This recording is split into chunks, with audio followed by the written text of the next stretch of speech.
Germany 40 years ago. Today, all school education is much more proactive with the students, the teacher and the students. They're really in a constant communication. Took my primary school in the school in my village. That was a very small school. The first years, the school was divided into two big classes.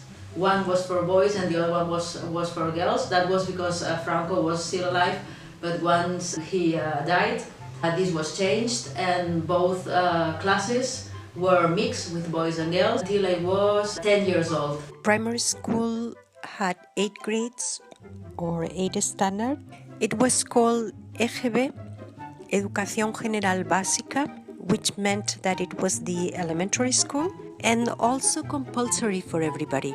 After 8 years of elementary school, which was the only compulsory thing you had to do, if you wanted to continue study, you could go for bachillerato, which was 3 years.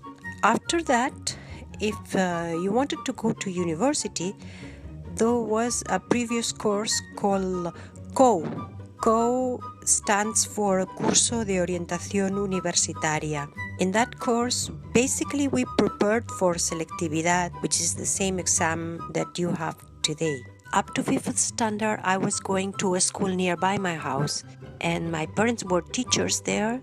The other teachers were my parents' friends, and my classmates were also my friends and my neighbors. So for me, it felt very familiar. It felt like an extension of my house. Every day to go to university, I had to drive my car from my village to Vilafranca. That was about 5 or 10 minutes. Then I had to take a train, which took me an hour to get to Samsó station, and then the metro to Zona Universitaria. So it was a long way every day to go to university. University was 5 years, and master's degree, and it was very far away. It was tough commuting. It took me like 1.5 hours to reach there and 1.5 hours to come back. So it was long time commuting for going to the university. How was the teacher-student relationship?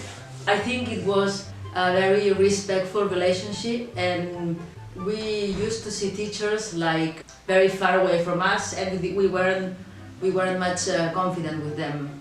40 years ago, there was the teacher, and he explained certain things, and the pupils, the students, they were just listening.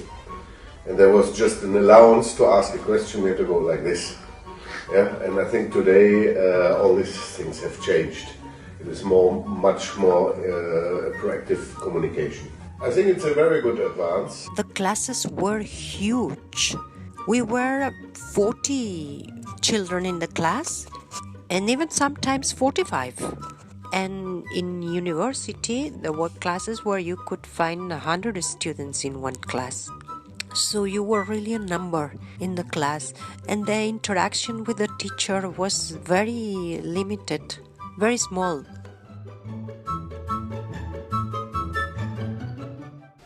When I was little, I used to see my friends every day. We lived really close to each other, so it was very easy to meet every day.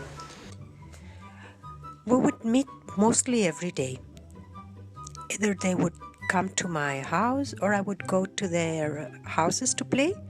We were neighbors, so it was very easy. And also we had a park in the neighborhood. I would play. I would play a lot with my friends, with my brothers. I would also read because I loved reading. We would go out for long walks into the forest, on the beach, also into town. And we had a lot of social life and outdoor life in general. On the weekends, what we did, we took a walk in the forest at the Rhine River in Cologne. We walked, we went from time to time to a bicycle. Cinema was not really actual. Sometimes, very rarely, my father and I, with the family, we went to a football match. But the availability of different activities as we have it today was not there.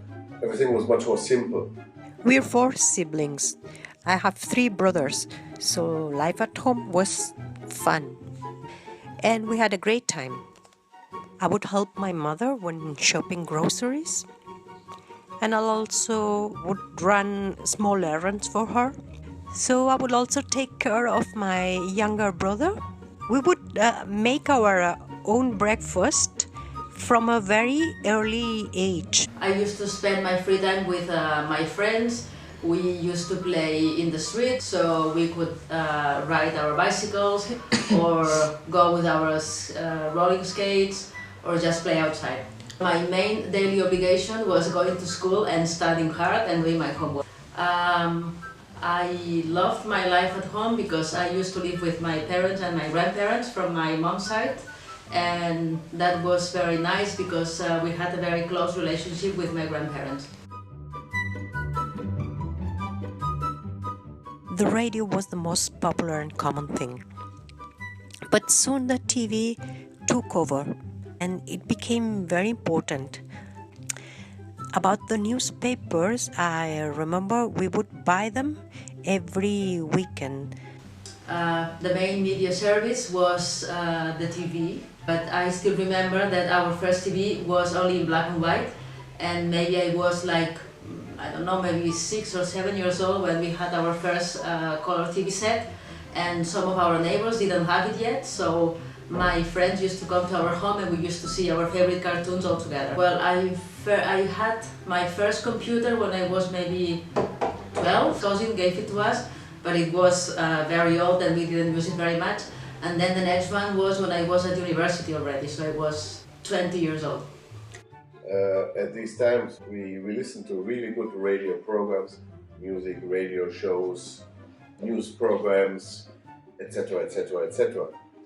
Today we have TV with 200, 300 programs, and we never concentrate on one particular project.